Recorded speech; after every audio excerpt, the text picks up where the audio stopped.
Ladies and gentlemen, I'd like to introduce the director of 1 Million Dubliners, the Director's Choice Award, Aoife Kelleher. Please give her a hand. And also,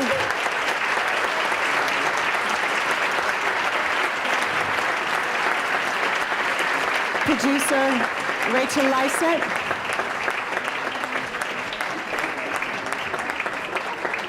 And Kathy Graney, would you please come?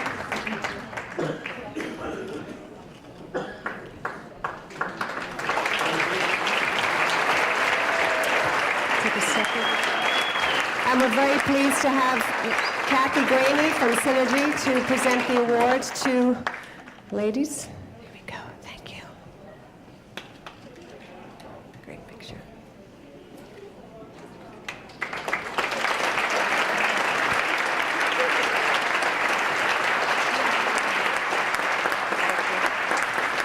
And without further ado, I'm going to open up a Q&A, and I know there's not a dryer in the house, so let's open it up.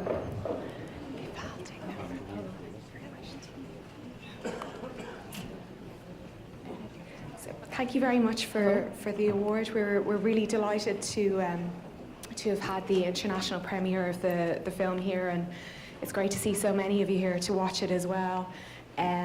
It's particularly special that we're showing it tonight, because tonight is actually tonight's the anniversary of Shane's death. So it's very meaningful and very sad. But yeah, he was really very involved, as you can see, in the making of the film, and he really loved it, and he constantly joked about being the star and wanting hair and makeup and his own trailer, and he really enjoyed the whole process, and I know that his family are delighted to have the film as you know, as a very important part of his legacy, and as a memorial to the work that he did in Glasnevin. So thanks. But yeah, so Rachel actually has a message from Shane's sister Melissa, who for you today. So this is a message from Shane's family for all of you wonderful people for coming to see the film tonight. And Melissa said, on the first anniversary of Shane's death, his family and friends would like to say how proud we are that 1 Million Dubliners is getting this award. Shane's death has been an enormous loss, and we are so grateful to Aoife, Rachel and all the team for this gorgeous film. It is a wonderful and fitting legacy for Shane, and will allow him to share his wit, wisdom, knowledge and love of Glasnevin Cemetery forevermore. We know he would have been incredibly proud of it too.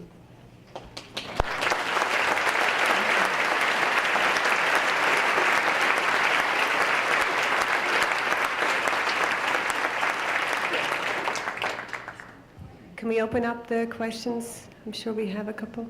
Hello. I just want to first thank you both and everyone involved for making the film. I actually had the great pleasure of interning at Glasnevin Cemetery in the summer of 2013 in their archives. So it was my first time in Ireland. I was abroad kind of working, and it was just a very wonderful experience, and I learned so much about Irish history that way, and I just wanted to first thank you, and then also just ask, obviously spending just amount of time there is a wonderful experience, so what was the greatest, thing that Glasnevin ended up meaning to you as well?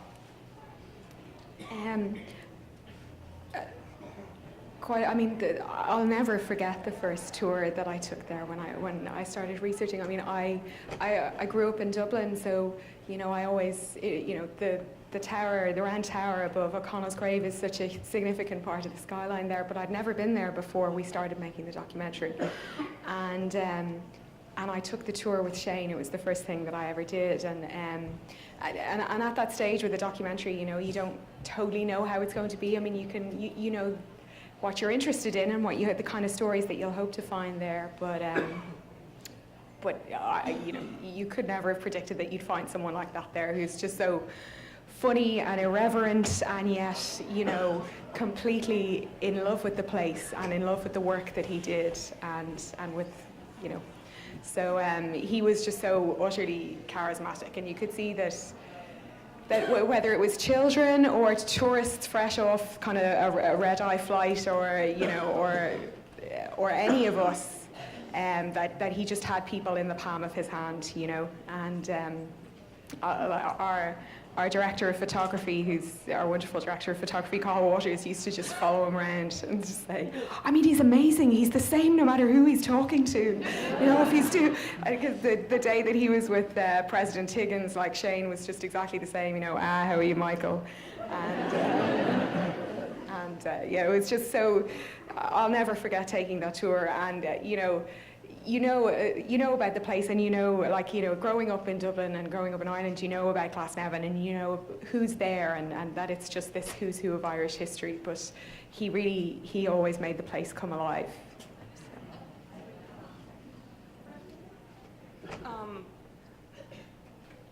English is not my native language, so sorry if I missed something. But well, first of all, how long did it take you to make the film? And second, when you started filming it, was Shane sick or anything, or was it totally unexpected? How did he die? So we began filming in September of 2013, and we filmed up until March of 2014.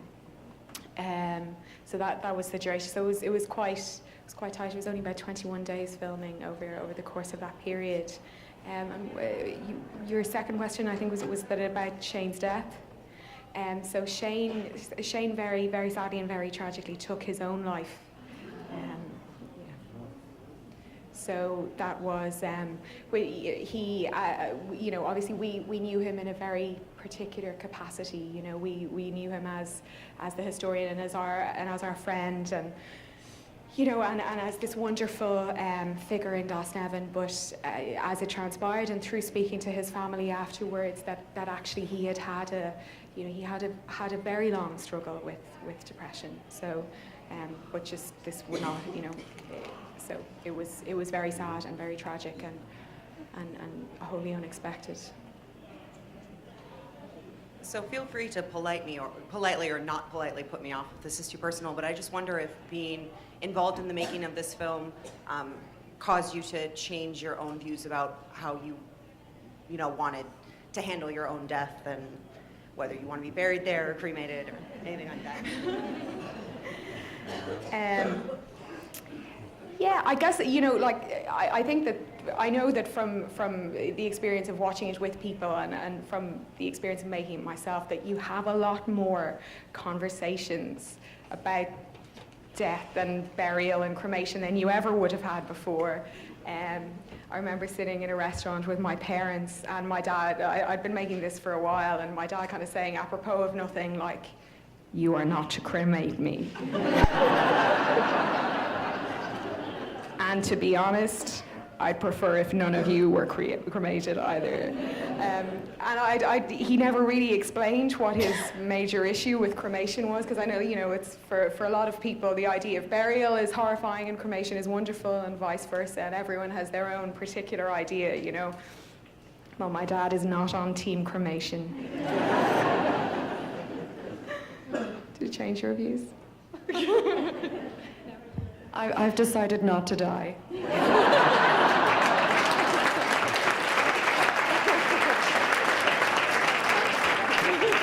The next movie will be a vampire one.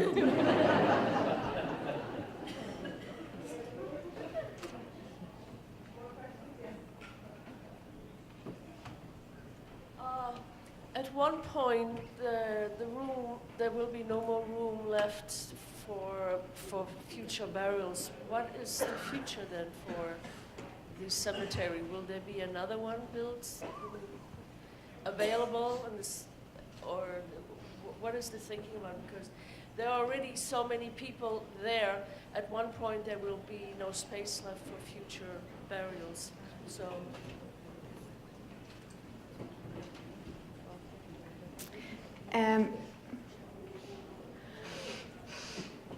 I know that they're certainly starting to think about that. I mean, with any cemetery, especially one like that that's in a city, inside a city, where space is at a premium.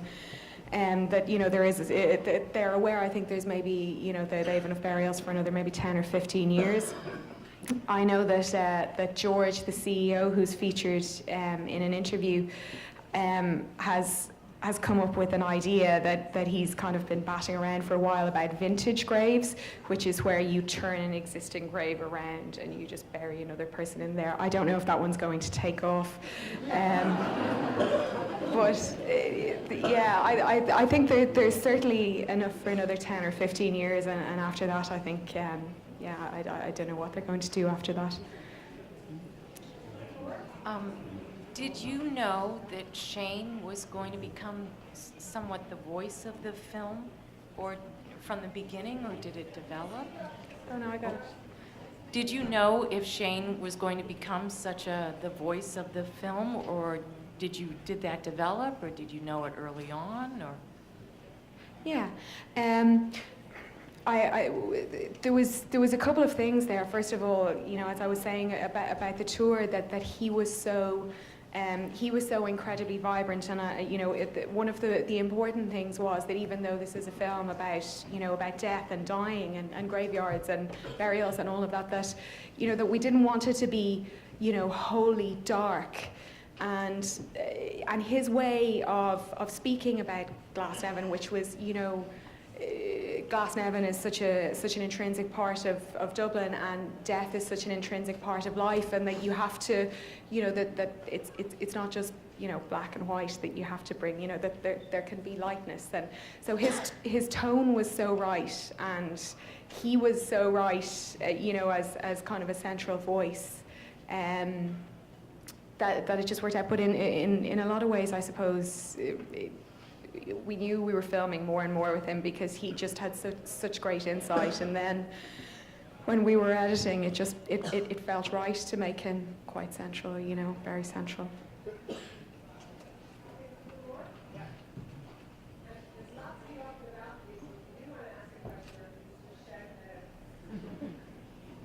Because it was such a short time period, did you really write a script, or was it simply your story to tell? I mean, being with Shane. We didn't write a script. No, we didn't write a script at all. We had a very strong idea, of what we wanted and the areas that we wanted to cover, and there were some issues. I mean, when you're limited, we had a very short number of days, as you said, so there were lots and lots of stories that we really wanted to cover that didn't. So I'm sure anyone who knows Glasnevin feels that, whether it's the Magdalene plot, or there are lots of stories that we just didn't cover due to lack of time. So a lot of it was based around kind of key dates that took place over the course of filming, and the stories that stood out to us, I suppose. Yeah.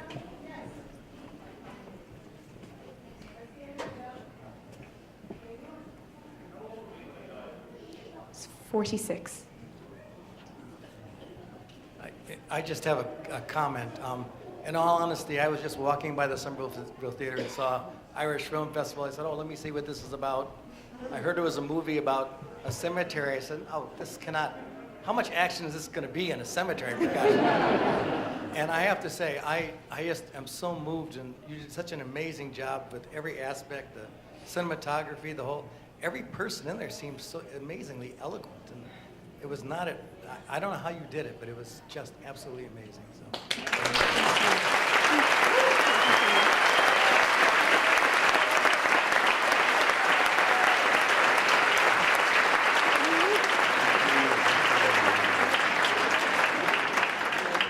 Thank you very much. Thank you. I'm tweeting that.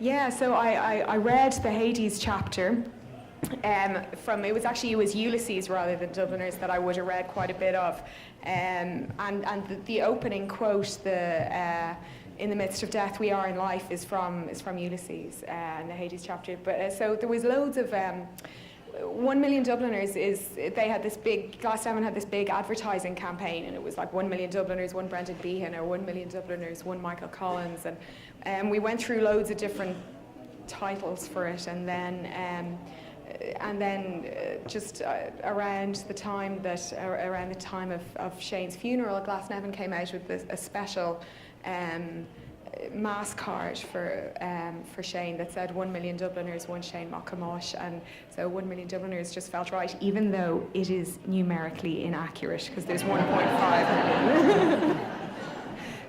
And even though they're not all Dubliners, for Michael Collins fans there.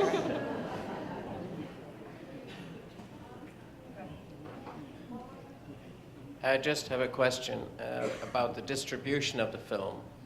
What are the plans? How can one get a copy? It's almost like we planned this. Thank you, kind sir, for your excellent question. This is the film's first screening outside of Ireland, so we've screened the film, we distributed it theatrically in Ireland, and it did very well there, and now this is our baby and bringing it out into the world. And I was joking in Dublin that we wanted 1 million Dubliners to see it, and we're kind of a good way there to 1 million Bostonians, I think, today. But the film will be available on DVD and VOD across North America from April 21st. So if you enjoyed it here this evening, please get a copy, bring it home, tell everyone that you know, because it's really, you know, when you're making films like this that are, you know, small on finances but huge on ambition, and hope, you know, it really helps to have strong word of mouth. So that's why having festivals like this, and, you know, even just like you were saying, walking past the theatre and saying, gosh, you know, there's a festival on, this looks really cool, I'm going to come in and see what I can see. This is how we reach you. This is how we can bring the stories of Glasnevin and all of the amazing people who work and live and visit there to a broader audience. Because I think it's, you know, from lurking at the back for the last while, I think it's fair to say that a lot of people have had a very strong emotional reaction to the film and to the stories here tonight, and that's something that we really want to share. So 21st of April, VOD and DVD, and please help us spread the word.